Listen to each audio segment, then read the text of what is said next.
Hello students, आज हम करने वाले हैं movement in plants. Let's start with the movement in plants.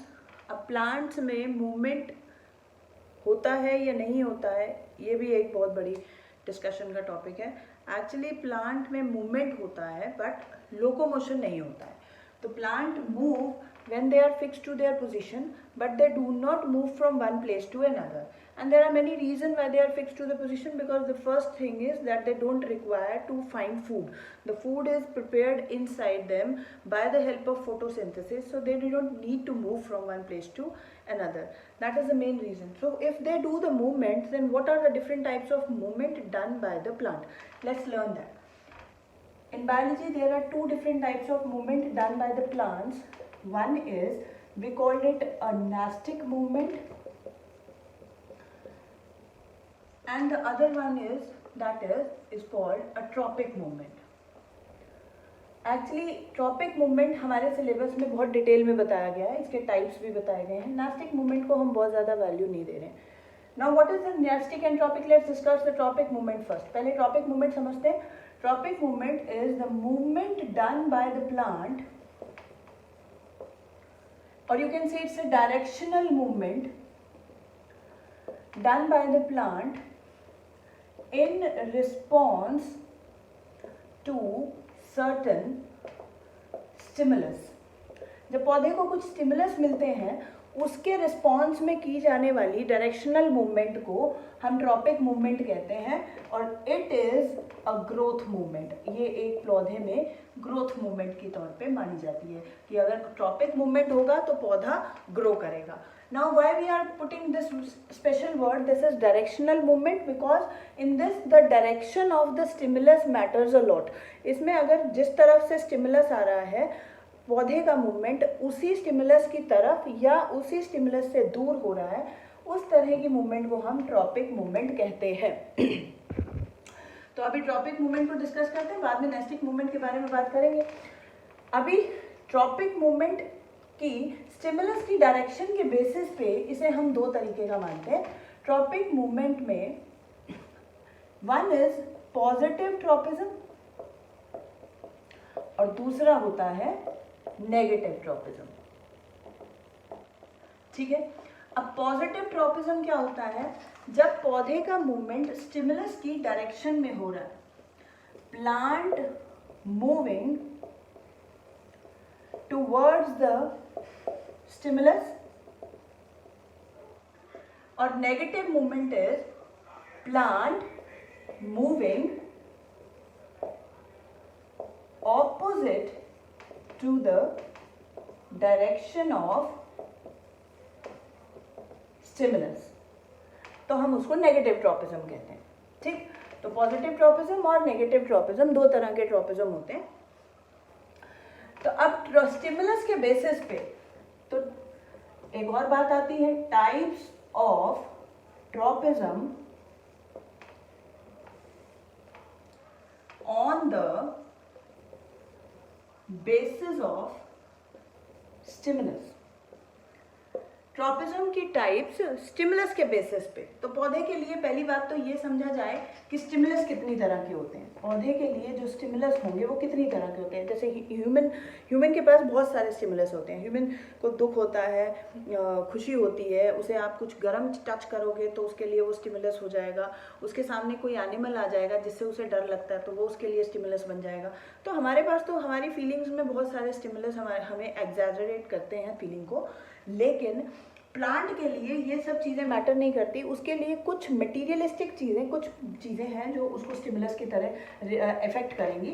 The one important stimulus for plant will be light, then the second one will be the gravity, then the water, fourth one is touch, और last में हम लेते हैं chemical. तो पौधे के लिए बहुत सारे स्टिमुलस नहीं है जो उसको इफेक्ट करेंगे। पौधे के लिए सिर्फ ये 5 स्टिमुलस की कैटेगरी आती है। इन 5 स्टिमुलस के रिस्पॉन्स में पौधा अपनी मूवमेंट को शो करता है, इसके अलावा उसे कुछ नहीं दिखाना है।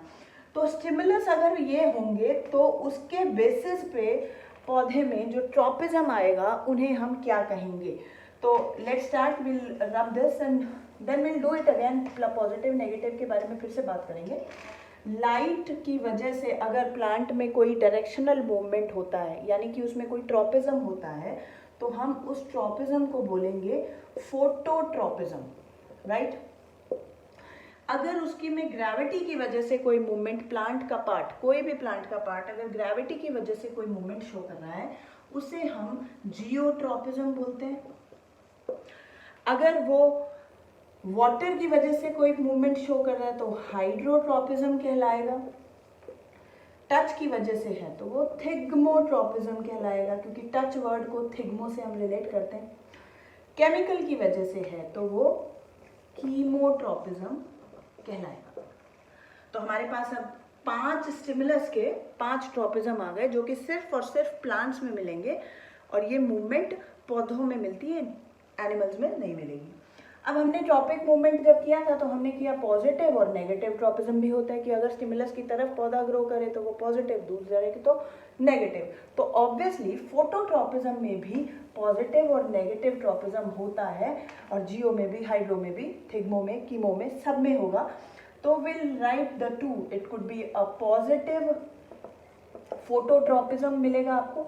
अभी हम डिटेल में करेंगे, उसके साथ उसमें एग्जाम्पल भी देखेंगे। और ऐसे ही फोटोट्रॉपिज्म में हमें नेगेटिव फोटोट्रॉपिज्म वाला पोर्शन भी दिखेगा पौधे में, कि ऐसा कौन सा पार्ट है पौधे का जो नेगेटिव फोटोट्रॉपिज्म कर रहा है, और कौन सा ऐसा पार्ट है जो पॉजिटिव फोटोट्रॉपिज्म। और सेम नेगेटिव पॉजिटिव आपको जियो, हाइड्रो, थिग्मो और कीमोट्रॉपिज्म में भी दिखने को मिलेंगे। तो शुरू करते हैं हम इसको, फोटोट्रॉपिज्म को डिटेल में पढ़ने के लिए, राइट। तो फोटोट्रॉपिज्म क्या माने हम, फोटोट्रॉपिज्म की डेफिनेशन अगर बोली जाएगी तो phototropism the directional movement done by plant in response to light. Directional movement done by plant in response to light. Response to light. तो directional movement done by plant in response to light, तो phototropism हो गया। अब phototropism negative और positive phototropism में, positive in direction of light, अगर पौधे की मूवमेंट हो, पौधे के पार्ट की मूवमेंट हो तो पॉजिटिव फोटोट्रॉपिज्म। नेगेटिव फोटोट्रॉपिज्म, अगर प्लांट के किसी पार्ट की मूवमेंट लाइट से दूर हो तो वो negative in opposite to direction of light, तो हम इसे कहेंगे नेगेटिव फोटोट्रॉपिज्म। वैसे डायग्राम के हिसाब से समझते हैं कि हम जब देखते हैं कि हमने अगर किसी प्लांट को एक बंद कमरे में रखा और हमने वहाँ से सिर्फ एक खिड़की को रखा, एक खिड़की हम उस कमरे में खुली छोड़ देते हैं, बाकी पूरे रूम में अंधेरा है, तो हम क्या करेंगे, इस बंद कमरे में अगर आप किसी पौधे को रखते हो तो पौधे में जो ग्रोथ दिखाई देगी वो आपको रोशनी वाले जगह से बाहर, रोशनी का सोर्स हम बनाएंगे यहाँ पे एक तरफ से, सपोज यहाँ से लाइट आ गई, right, light is coming from this window, right. तो पौधा कहीं से ग्रो नहीं करेगा, पौधा सिर्फ इस तरफ को ग्रो करना शुरू करेगा, और इसको हम कहते हैं फोटोट्रॉपिज्म, पॉजिटिव फोटोट्रॉपिज्म, इसे हम बोलेंगे पॉजिटिव फोटोट्रॉपिज्म, समझे। अब रूट्स का क्या होता है, रूट्स जो प्लांट में है वो कहाँ है, मिट्टी में, तो रूट का पोर्शन नीचे की तरफ ग्रो कर रहा है, तो हम इसको अब क्या समझेंगे, तो plant is not going towards the light. जो प्लांट में जो रूट है, प्लांट में जो शूट पोर्शन है, जो टहनी है, पत्तियां हैं, वो रोशनी की तरफ ग्रो करेंगी, तो हम इसको बोलते हैं पॉजिटिव फोटोट्रॉपिज्म, और रूट्स में हो रहा है नेगेटिव फोटोट्रॉपिज्म। तो हमारे पास पॉजिटिव फोटोट्रॉपिज्म मिलेगा शूट पोर्शन में, यानी कि ज़मीन से ऊपर वाले हिस्से को हम शूट बोलते हैं, उसमें पॉजिटिव फोटोट्रॉपिज्म होता है, और ज़मीन से नीचे जो जड़ होती है पौधे की, रूट होती है, वो नीचे की तरफ जाती है, वो रोशनी की तरफ ग्रो नहीं करती है, रोशनी से दूर भागती है, तो उसमें हम नेगेटिव फोटोट्रॉपिज्म को एक्सप्लेन करेंगे, राइट। तो अगला फोटोट्रॉपिज्म हमारे लिए क्या है, अगला फोटोट्रॉपिज्म में हम लगाते हैं ग्रेविटी। तो स्टिमुलस था ग्रेविटी, तो ग्रेविटी की वजह से अगर पौधे में या पौधे के किसी पार्ट में कोई मूवमेंट होगा तो उसे हम बोलेंगे जियोट्रॉपिज्म। अब जियोट्रॉपिज्म में अब हम डिटेल में नहीं लिखेंगे, सेम डेफिनेशन फोटोट्रॉपिज्म के जैसी होती है, बस आपको स्टिमुलस का नाम चेंज करना है। तो यहाँ पर हमारे पास stimulus in the movement of plant, directional movement of plant in response to the stimulus gravity, तो हम उसको जियोट्रॉपिज्म बोल देते हैं। अब जियोट्रॉपिज्म भी हमारे पास दो तरह का होगा, एक होगा पॉजिटिव जियोट्रॉपिज्म, एक होगा नेगेटिव जियोट्रॉपिज्म। तो इसके लिए हम एग्जाम्पल क्या लेते हैं, हम एक प्लांट लेते हैं, एक प्लांट लिया, एक बड़े से गमले में लगा हुआ है वो प्लांट, और उसकी जड़ इस तरह फैल रही है अंदर, और प्लांट की जो शूट पोर्शन होगा वो ऊपर की तरफ है, राइट, ये इसका शूट पोर्शन है। तो अभी क्या किया हमने, हम इस प्लांट को कुछ दिन के लिए, इस प्लांटर को हम गिरा देते हैं। अगर हम इसे गिरा देते हैं तो हम एक्सपेक्ट क्या कर रहे हैं, हम क्या सोचते हैं कि क्या होना होगा, तो हम सोचते हैं कि ऐसा होगा कि रूट अभी इधर ग्रो कर रही, तो वो मिट्टी में इधर की तरफ ग्रो करेगी, और जो शूट है, जो उसका मिट्टी से बाहर का हिस्सा है, वो इस तरह ऐसे करके ग्रो करेगा सामने की तरफ, क्योंकि पहले वो ऊपर जा रहा था और जो रूट थी नीचे जा रही थी। ये शूट पोर्शन है, ये रूट पोर्शन है, तो नीचे जा रहा था। अब क्या होगा, अब शूट इधर जाएगा, रूट इधर जाएगा, जो कि एक्सपेक्टेड है।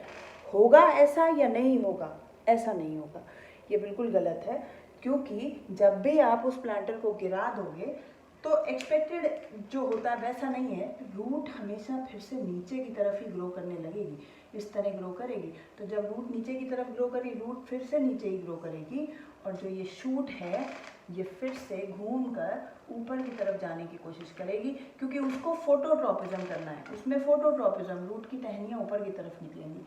तो इसको हम क्या मानेंगे, इसमें क्या हो रहा है, तो जो ग्रेविटी की तरफ जो जा रहा है वो रूट है, और जो ग्रेविटी से दूर जा रहा है, ऊपर की तरफ जा रहा है, वो शूट है। तो पॉजिटिव जियोट्रॉपिज्म रूट्स में दिखेगा और नेगेटिव जियोट्रॉपिज्म आपको शूट्स में दिखेगा। ये डायग्राम बहुत इंपॉर्टेंट होता है एग्जाम में। कभी कभी ये सिर्फ डायग्राम बना के आपको पूछ लेंगे कि what type of tropism is shown in the diagram. तो आपको समझना चाहिए कि जब आप सीधा गमला रख रहे हो, रूट नीचे की तरफ है, जब आप गमले को टेढ़ा कर रहे हो तो रूट फिर से नीचे की तरफ आ रही है, क्योंकि रूट को ग्रेविटी पसंद है, रूट ग्रेविटी की तरफ ही ग्रो करेगी, और शूट ग्रेविटी से दूर जाएगी। नाउ द थर्ड ट्रॉपिज्म हमारे पास था पानी की वजह से, जो हाइड्रोट्रॉपिज्म हम कहते हैं, जिसमें स्टिमुलस हमारा पानी था। हाइड्रोट्रॉपिज्म की कहानी में भी आपको मिलेगा, एक पॉजिटिव हाइड्रोट्रॉपिज्म कोई पार्ट दिखाएगा और एक पार्ट आपको नेगेटिव हाइड्रोट्रॉपिज्म दिखाएगा, राइट। तो इसको समझने के लिए हम क्या करते हैं, हम कहते हैं एक प्लांटर लेते हैं, हम बड़ा सा एक प्लांटर लेते हैं, उसमें हम बिल्कुल ड्राई मिट्टी, ड्राई सॉइल भरेंगे। अब ड्राई सॉइल में पौधा अगर लगा हुआ होगा तो वो ग्रो नहीं करेगा, क्योंकि पौधे को ग्रो करने के लिए मिट्टी चाहिए, पानी चाहिए। तो ये रूट्स इसकी इस तरह हैं इसमें, और प्लांट का जो अपर पोर्शन है, जो शूट पोर्शन है, वो इस तरह इसमें ब्रांचेस निकल रही हैं, राइट। अब आपने जब देखना है, आप ये देखेंगे कि रूट्स इसकी यहाँ पर है, मिट्टी सारी की सारी इसमें ड्राई सॉइल डाली। हम क्या करते हैं, हम एक तरफ एक पोरस पॉट रख देते हैं। आप इसको, ये पोरस पॉट का मतलब मिट्टी का मटका, राइट। हम पोरस पॉट रखते हैं जिसमें हम लोगों ने पानी भरा। अब पानी भरने से क्या होगा, द वाटर oozes आउट, पानी इसमें से हल्का हल्का बाहर को आएगा, क्योंकि मिट्टी के बर्तन में से पानी निकलता है। तो जब धीरे धीरे पानी, इसके आसपास की मिट्टी जो होगी वो वेट सॉइल होगी। आप क्या देखोगे, थोड़े दिन के अंदर, कुछ दिन के अंदर ये रूट्स अपने आप वाटर को ढूंढती हुई इस तरफ को इनकी ग्रोथ होने लगेगी, क्योंकि रूट्स हमेशा पानी की तरफ जाती हैं। शूट्स ऐसा नहीं करती है, प्लांट के ऊपर का पोर्शन कभी भी पानी को ढूंढने नहीं जाता है, रूट ढूंढने जाती है। तो रूट हमेशा पानी की तरफ जाएगी। तो हम क्या कहते हैं, पॉजिटिव हाइड्रोट्रॉपिज्म हमारे पास रूट पोर्शन शो करता है, और negative hydrotropism is shown by shoot portion. तो इसमें हाइड्रोट्रॉपिज्म वाला मूवमेंट भी आपने समझ लिया। अब बात आती है नेक्स्ट ट्रॉपिज्म की, जिसको हम क्या बोलते हैं, थिग्मोट्रॉपिज्म, जिसमें स्टिमुलस हमारा क्या था, टच। हम इस टच स्टिमुलस को कैसे करेंगे, थिग्मोट्रॉपिज्म। थोड़ा इंटरेस्टिंग भी है। अब तो थिग्मोट्रॉपिज्म में जो स्टिमुलस हमारे पास था वो है टच, यानी कि अब प्लांट को टच भी फील होता है। लेकिन अब ऐसा एक एग्जाम्पल हमारे पास मिमोसा पुडिका का भी है, लेकिन वो ट्रॉपिज्म नहीं है, वो नेस्टिक मूवमेंट का एग्जाम्पल है, क्योंकि उस एग्जाम्पल में डायरेक्शन मैटर नहीं करती है। हम इसके लिए एग्जाम्पल में लेंगे क्लाइंबर्स। क्लाइंबर्स हमें मालूम है, जिनको आप हिंदी में बेल कहते हो, जैसे अंगूर की बेल, घिए की बेल, तोरी की बेल, ये सारी बेल जो होती हैं ये पेड़ के ऊपर किसी सहारे पे चढ़ती हैं, कोई दीवार का, वायर का, पोल का, इन सहारों के साथ ये सपोर्ट लेके चढ़ती हैं। तो इन्हें कैसे पता लगता है कि यहाँ पे टच है या यहाँ पे ये सपोर्ट है तो उसके ऊपर चढ़ना चाहिए? तो क्या होता है, तो क्लाइंबर्स जो होते हैं उनके पास टेंड्रिल्स, एक बहुत सेंसिटिव स्टेम्स होती हैं, तो टेंड्रिल्स होती हैं that are very sensitive to touch. तो टेंड्रिल्स अगर होंगे, हमने देखा हुआ है ऐसे पौधे, हमने बहुत बार देखे होंगे आपने। मान लो कि आपके पास एक ये बेल लगी है, बेल की जो स्टेम होती है, मेन स्टेम जो होती है बेल की, वो बहुत पतली होती है, तो उसमें इतनी जान नहीं होती है कि वो सीधी खड़ी रहे। तो गॉड ने हमेशा कुछ ना कुछ सपोर्ट के लिए सबके लिए बनाया। तो यहाँ पर बेल के पास इतनी स्ट्रांग नहीं होती, तो इसमें उसने छोटे छोटे टेंड्रिल्स लगाए, राइट, इस तरह करके। तो ये जो छोटे छोटे टेंड्रिल्स होते हैं, जब आप कोई सपोर्ट इसमें, यहाँ पे मान लो आपने यहाँ पे कोई पिलर लगा दिया, यहाँ पे कोई पोल लगा दिया बीच में, तो जब ये यहाँ पे इस पोल के साथ टेंड्रिल्स टच करेंगे, मान लो ये टच करेंगे, तो ये टेंड्रिल इसके आसपास कॉइल कर लेते हैं। तो जब इसे कॉइल कर लेंगे तो ये इसका सहारा लेके मूव करेंगे। तो ये सहारा लेके जब ये मूव करेंगे तो इसमें टच स्टिमुलस होगा, तो टेंड्रिल्स, तो हम क्या कहेंगे, tendrils shows positive phototropism, positive thigmotropism. Tendrils हमें दिखा रहे हैं पॉजिटिव थिग्मोट्रॉपिज्म। तो हमारे लिए ये हो गया। बाकी पौधा प्लांट जो है वो टच को रिस्पॉन्ड नहीं कर रहा है, तो वो क्या दिखा रहा है, वो नेगेटिव थिग्मोट्रॉपिज्म दिखा रहा है। तो पौधे के अंदर, खासकर क्लाइंबर्स में, टेंड्रिल वो पोर्शन होता है, वो पार्ट ऑफ प्लांट है जो पॉजिटिव फोटोट्रॉपिज्म कर रहा है, पॉजिटिव थिग्मोट्रॉपिज्म कर रहा है। तो अभी हम थोड़ी देर में ये डिस्कस करेंगे, इनमें हार्मोनल रोल भी आता है। जैसे हमने पिछले वीडियो में पढ़ा कि ऑक्सिन हमारा एक बहुत इंपॉर्टेंट हार्मोन होता है प्लांट में, जो ग्रोथ भी कराता है। और यही ऑक्सिन को दो चीज़ें बिल्कुल पसंद नहीं होती हैं, जैसे कि लाइट और टच। हम इसके बाद ये टॉपिक ख़त्म होने के बाद विल रिलेट दैट ऑक्सिन का concentration of auxin and the phototropism and thigmotropism. Last tropism हमारे पास क्या आया था, लास्ट ट्रॉपिज्म हमारे पास था कीमोट्रॉपिज्म। अब कीमोट्रॉपिज्म केमिकल था, इसमें कीमोट्रॉपिज्म में स्टिमुलस हमारा होता है केमिकल, राइट। तो ये हमारे लिए स्टिमुलस प्लांट के लिए बन गया। तो केमिकल्स के साथ ये वाले कौन, ये थोड़ा सा अटपटा सा लगता है सुनने में कि केमिकल कैसे अफेक्ट। वैसे तो हम कहते हैं कि प्लांट को केमिकल जब ज़्यादा दोगे तो वो ज़्यादा ग्रोथ करेगा, कम दोगे तो कम ग्रोथ करेगा, पर ये कोई डायरेक्शनल मूवमेंट तो नहीं है। हम तो बात कर रहे हैं डायरेक्शनल मूवमेंट की। तो प्लांट में डायरेक्शनल मूवमेंट के लिए केमिकल का एक एग्जाम्पल है pollen grain on the stigma and formation of pollen tube। अब हमने अपनी पुरानी क्लासेस में हमने पढ़ा है कि जो फीमेल रिप्रोडक्टिव ऑर्गन होता है प्लांट में, जिसको आप कार्पेल कह देते हो, जिसको आप पिस्टल कह देते हो, तो हम क्या बोलते हैं, इसके ऊपर आके गिरता है एक पोलन ग्रेन, जिसको आप मेल गेमीट का सेल बोलते हैं। एंथर्स में से पोलन ग्रेन निकलते हैं और वो एक फीमेल रिप्रोडक्टिव ऑर्गन के ऊपर आता है। तो हम इसको बोलते हैं स्टाइल है, ये स्टिग्मा है, ये स्टाइल है, ये ओवरी है, और ओवरी में होते हैं ओव्यूल्स।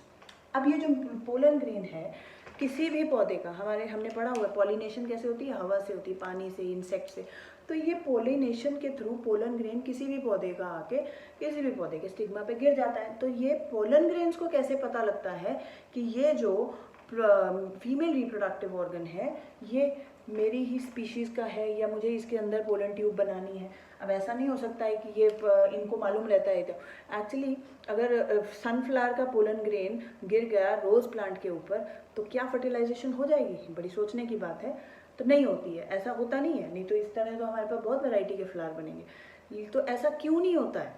क्योंकि एक वर्ड आता है इसमें पोलन पिस्टल कंपैटिबिलिटी। ये कंपैटिबिलिटी मतलब हर पोलन ग्रेन के आसपास एक स्पेशल टाइप का केमिकल रहता है और एक स्पीशीज़ के लिए ये केमिकल फिक्स्ड होता है।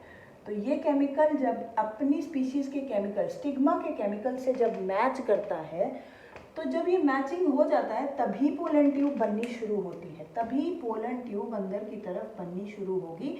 और अगर ये केमिकल मैच नहीं करा तो पोलन ट्यूब फॉर्मेशन नहीं होगी। So this is what happens. अगर केमिकल मैच ही नहीं करा तो पोलन ट्यूब फॉर्मेशन नहीं होगी, फॉर्मेशन ऑफ पोलन ट्यूब नहीं होगी और फर्टिलाइजेशन भी नहीं होगा, तो न्यू सीड्स भी नहीं बनेंगे, नया पौधा नहीं बनेगा। लेकिन अगर पोलन और पिस्टल का मैचिंग चल गया, केमिकल मैच हो गए, तो पोलन ट्यूब बनेगी। पोलन ट्यूब बनेगी तो उसके अंदर के मेल गेमीट स्लाइड करेंगे अंदर की तरफ, ओव्यूल्स के साथ फर्टिलाइज करेंगे और आगे का फर्टिलाइजेशन प्रोसेस शुरू हो जाएगा। तो this is what we called a chemotropism. Understand? तो अभी इसके लिए हमारे पास एक यही एग्जाम्पल है। तो अब हम क्या करते हैं, let's understand the role of auxin in phototropism and thigmotropism. ये बहुत इंपॉर्टेंट है, role of auxin in phototropism and thigmotropism.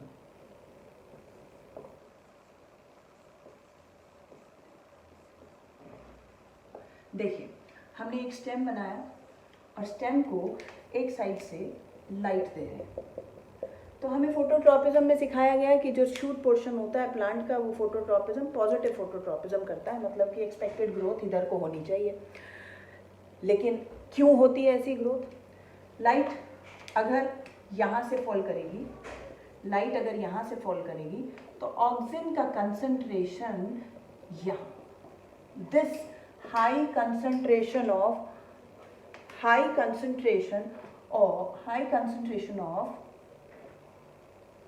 auxin